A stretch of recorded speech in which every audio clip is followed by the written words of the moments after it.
예수께서 다시 회당에 들어가시니 한쪽 손 마른 사람이 거기 있는지라.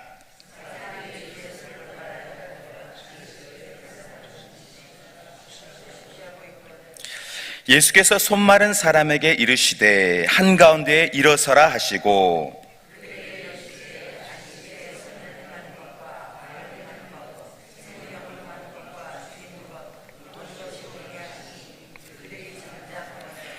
그들의 마음이 완악함을 탄식하사 노하심으로 그들을 둘러보시고 그 사람에게 이르시되 내 손을 내밀라 하시니 내밀매 그 손이 회복되었더라.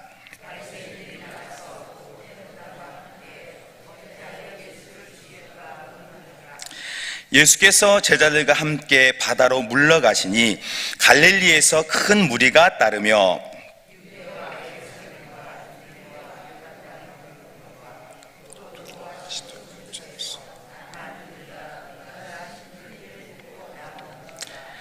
예수께서 무리가 에워싸 미는 것을 피하기 위하여 작은 배를 대기하도록 제자들에게 명하셨으니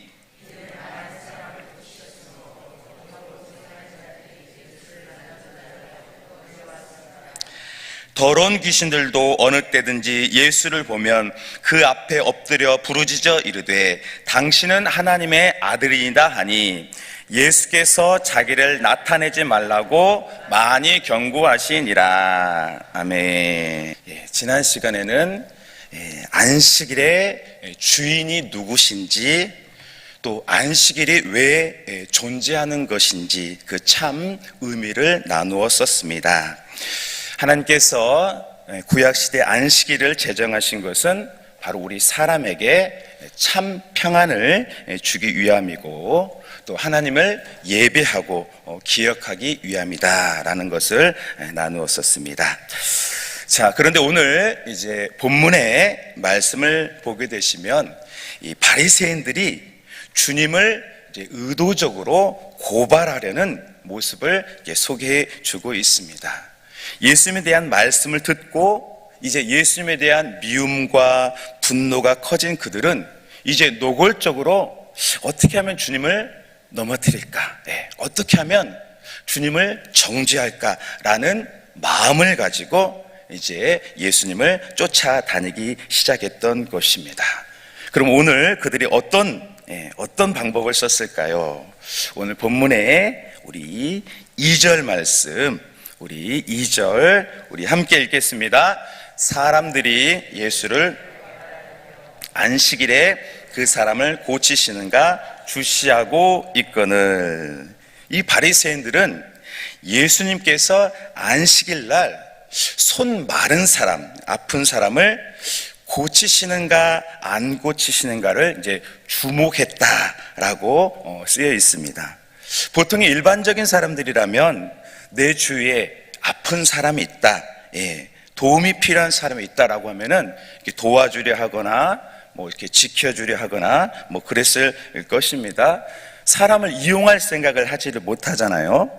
그런데 오늘 바리새인들은요, 예수님에 대한 그 분노 또 미움이 커져서 아픈 사람을 보고도 그 사람을 이용해서 우리 주님을 넘어뜨리려는, 고발하려는 그런 완악한 모습을 우리들이 이제 보게 되어지는 것입니다.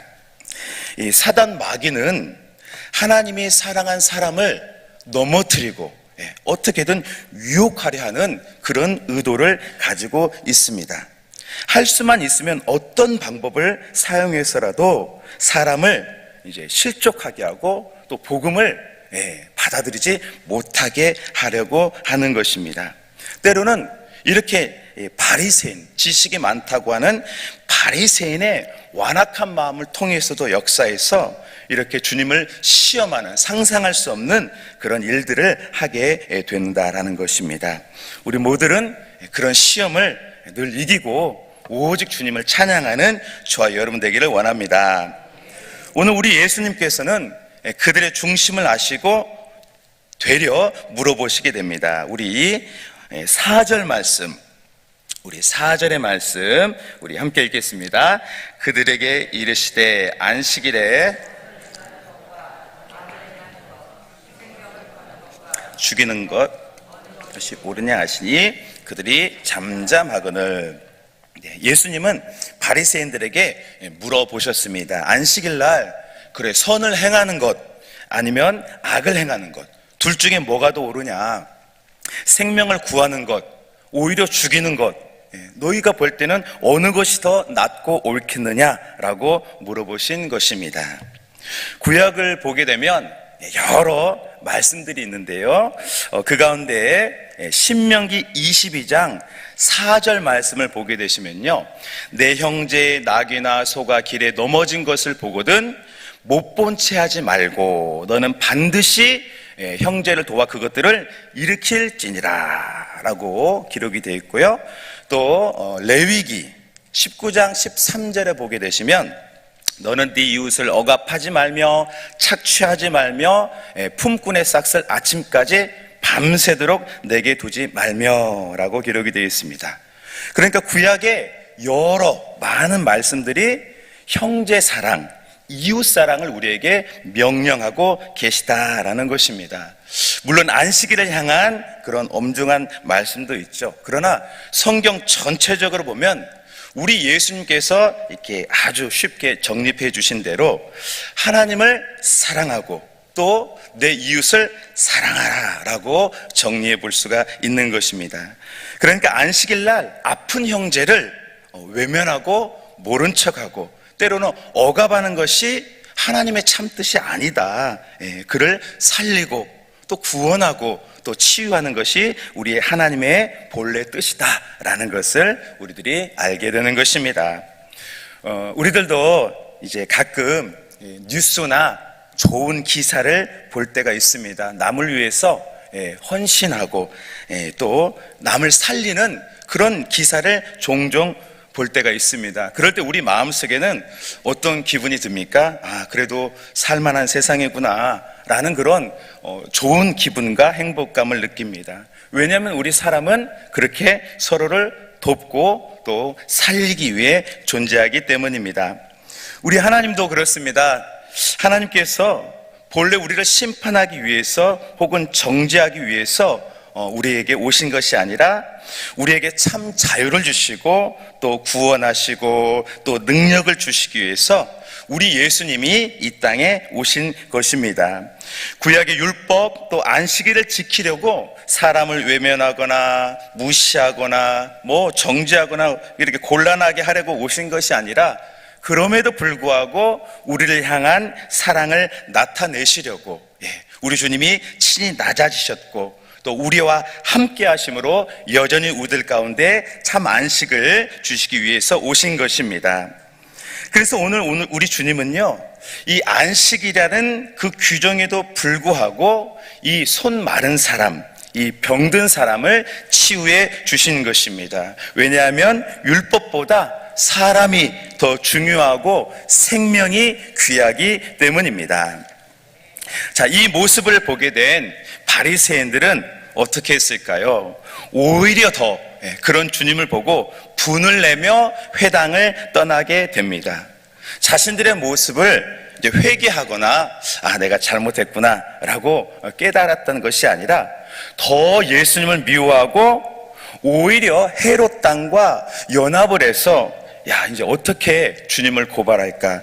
이제 어떻게 주님을 죽여야 할까라고 떠나가게 되어졌다라는 것입니다. 이 빛이 오게 되면 어둠은 자연스럽게 물러가게 됩니다. 우리에게 참 빛, 참 생명은 바로 예수님이시죠. 그 사실을 믿고 신뢰하는 사람은 어떻게든 예수님께로 가까이 나아갑니다. 그분을 인정해드리고 높여드립니다. 그런데 어둠은 그렇지 않습니다. 오히려 그 진리를 미워하고 싫어합니다. 우리 모두는요, 이미 예수님을 믿은 분들로서 이 말씀을 더 가까이 하고 더 예배 사모하고 언제나 주님을 쫓아가는 저 여러분 되시기를 소망합니다. 이제 예수님께서도 회당을 떠나서 바닷가로 가게 되십니다.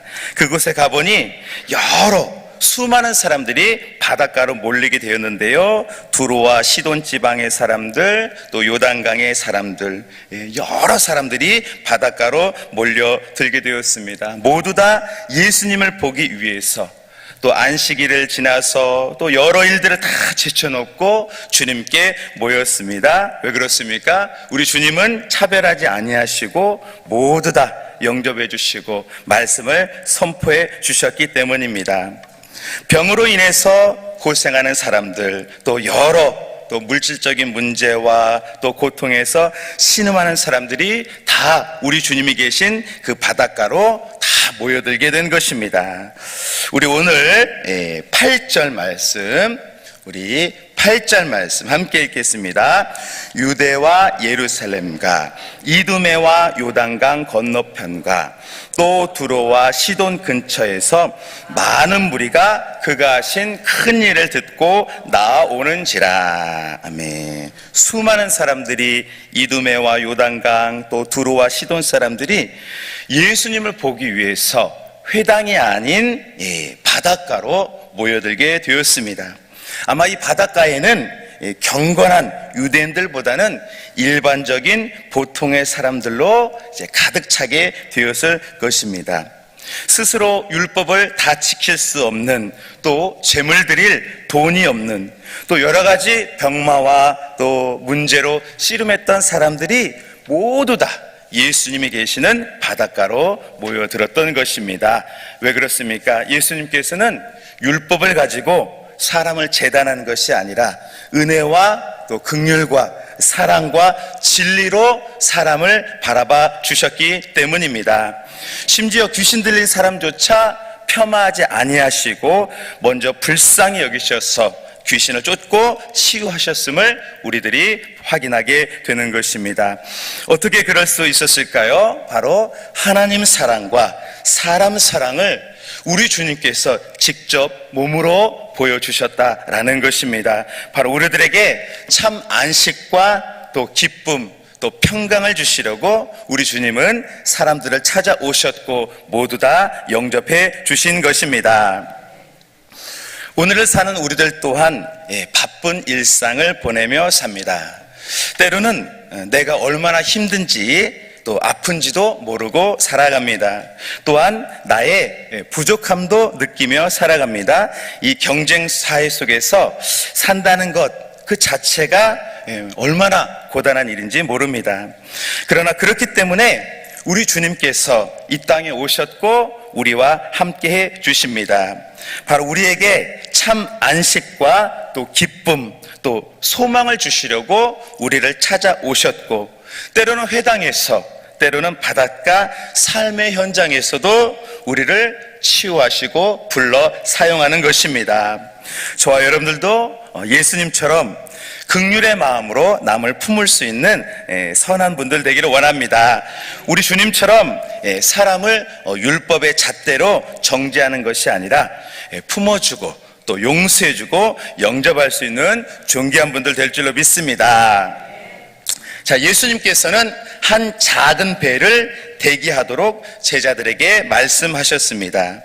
마치 교회처럼 우리 주님은 배 위에 혼자 서시고 회중들은 바닷가 모래사변에 있게 하셨습니다. 바로 천국 복음을 모두에게 가르치시고 드러내시기 위해서 우리 주님이 배 위에 서게 되신 것입니다.